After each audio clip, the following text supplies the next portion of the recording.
Please turn to page 2 of your post-assessment. Let's read the directions together. These directions properly demonstrate how you should handle questions during a reading comprehension test. The directions read, circle the subject and underline the predicate or verbs in the question. Draw a box around the words you don't know. Think about what the question is really asking you. Then, reword and/or explain what the question is asking in the corresponding box on the right-hand side. Next, answer the question in complete sentences. Before we start, let me ask you this. On a reading comprehension test, should you read the questions before or after you read the passage? If you said before, give yourself a pat on the back. Reading the questions beforehand gives you a better idea of what to look for as you're reading. It's not the same as reading for fun. As you read for comprehension, you should constantly ask yourself, do I understand what I'm reading? Do I understand the intended purpose of this text? Do I know what messages are being communicated and why? Concentrating on the subject and verb of each question really gets down to the meat and bones of what it's really asking us. Remember, even if you do a good job reading the text, but you don't take the time to understand what the question is really asking, you're still not going to do very well on your reading test. Now, let's tackle the questions. Question 1 says, what does Garrick say makes him the luckiest man in the world? Well, if we're going to zero in on the subject and predicate, Garrick is going to be our subject, so we need to circle that. Say is what he's doing, so that's our verb. So it says, what does Garrick say makes him the luckiest man in the world? Well, if I'm going to put that on the other side there and put it in my own words, we need to go back in the text and see what does make him the luckiest man in the world. What does he think?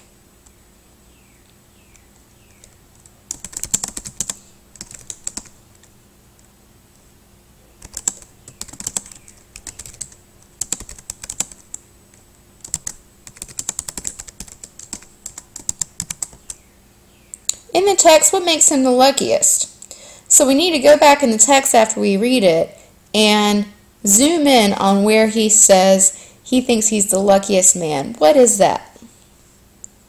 Next, they want us to cite several pieces of evidence to support our answer. Cite is our verb, so we need to underline cite. What does it mean to cite several pieces of evidence? If you're going to cite several pieces of evidence, basically, they're really just asking you to find evidence. What is giving you that answer?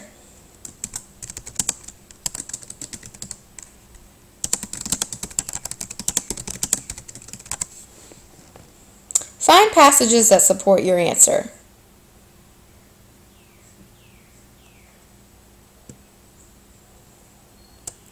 Next, what is Garrick's purpose in this speech? Again, let's zero in on the subject and the verb. What is Garrick's purpose? What is our predicate. That's still not giving us a lot of information. What is Garrick's purpose? I want you to circle Garrick's purpose. What is Garrick's purpose in this speech? Why did he make it?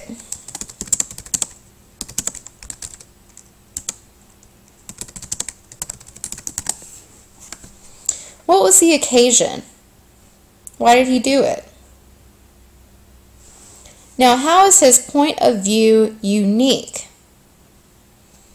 Okay, let's circle point of view. And then let's put a box around the word unique. You may already know what the word unique means, but we need to put it into our own words.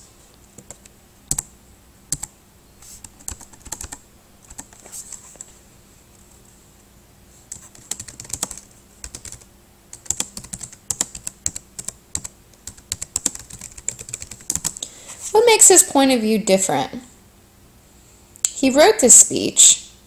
Is he writing it about himself? About another subject? What makes his point of view different from other people? Next it says, use evidence from the text to support your answer. Again, just like for question number 1, cite several pieces of evidence to support your answer.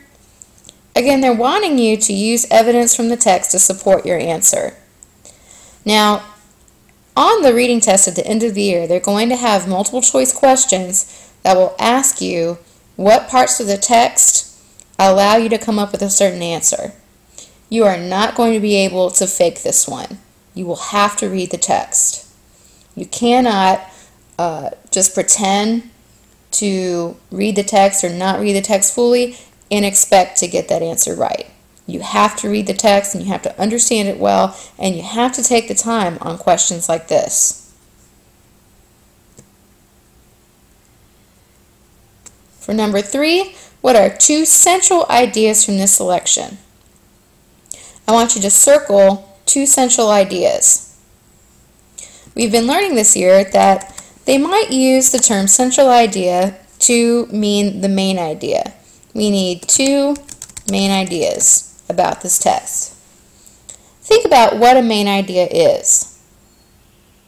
What are 2 main ideas that are being communicated? What are 2 overall topics? What are 2 overall topics being discussed here? Next, you're going to use specific sentences from the selection to support your answer. Again, we need to look back in the text, and if you really think that's a central idea, then that idea should be coming up over and over again. What is the central idea? Is it baseball? Is it illness? Is it being supported by fans? What are the ideas that he's communicating?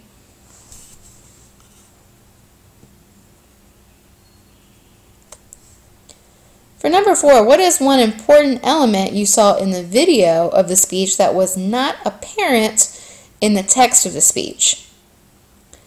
I would like for you to circle one important element.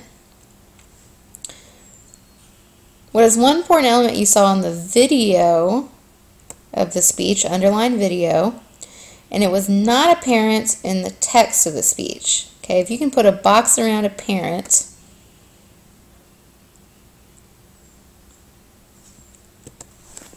So basically, what was in the video that was not in the text?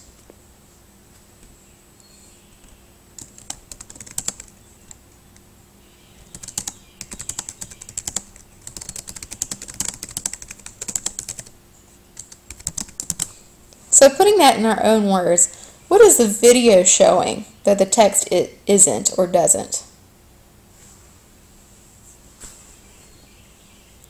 Next, it asks what techniques were used in the video to affect the viewer that were not available in the written text. Okay, this is one of those questions where you have to go back and read it and reread it. You always have to read a question more than once. What techniques were used? Let's underline techniques. What techniques were used in the video to affect the viewer that were not available in the written text? Okay, if we're talking about affecting the viewer, we've talked about that word several times this year. If we're affecting the viewer, then we're changing the viewer. We're changing the way the viewer thinks about that situation. Alright, so we need to put that into our own words so it makes sense to us, so we will select the correct answer.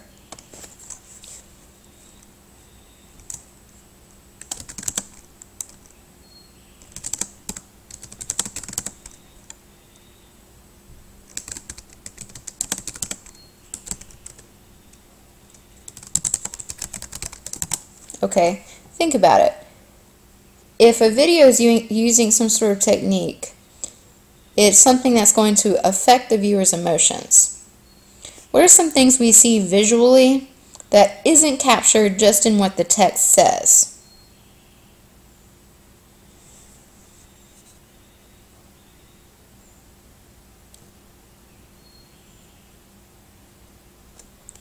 All right, last question, number 5. It says, imagine you have accomplished a huge goal like winning an Olympic gold medal or producing your first hit movie. I could see some of you guys doing that. Compose a narrative that tells the story of your journey to accomplish your goal. Be sure to include obstacles or difficulties that may be in your way. And whose point of view will the story be from? So here where it says imagine you have accomplished a huge goal, this is going to happen where they're going to ask you a question where you have to apply your own life to situations in the text. So this is a text to self type question. Okay, we've talked about this before. So as you're thinking about maybe a fictitious scenario that you could be in, compose a narrative that tells the story of your journey to accomplish your goal. So right here, you're just going to write just a simple sentence on what that story is going to be about. So for example, I could make something up where, you know, I complete my first hit movie.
Okay, so yours doesn't have to be as detailed as mine, but it should be at least 2 sentences. So I include what my story is going to be about. It's about how I write and direct my first hit movie. And also, the story includes how I have to overcome a couple of different obstacles. In order to produce a hit movie, I had to raise money, I had to step up and be a leader, and also I had to be taken seriously, even though you know, I'm considerably young to be a director, and I'm female. Most directors are older men, so that would also be an obstacle. So next, so that's going to be my narrative. When it's talking about composing a narrative, I want you to underline that right now. When it's talking about composing a narrative, it's talking about writing a story. That's just a fancy way to say that. Obstacles, we know that that's just a challenge. Whose point of view will the story be from? Should it be from my point of view? Should it be from the point of view of someone I know? Should it be from a third person point of view? Well, I think the story would probably best be told if it was from maybe the point of view of someone I know. So that could be third person limited. Let's say maybe my best friend is telling the story about my life. That way she'll be able to share some personal information, but she's not necessarily going to know everything. So I need to explain why. It's third person limited because it will reveal some personal information, but not necessarily know everything. I don't feel like the audience necessarily needs to know everything, every single thought or feeling in the story. Alright, that's it. So let's go ahead and read the text. Now we have a full understanding of the questions.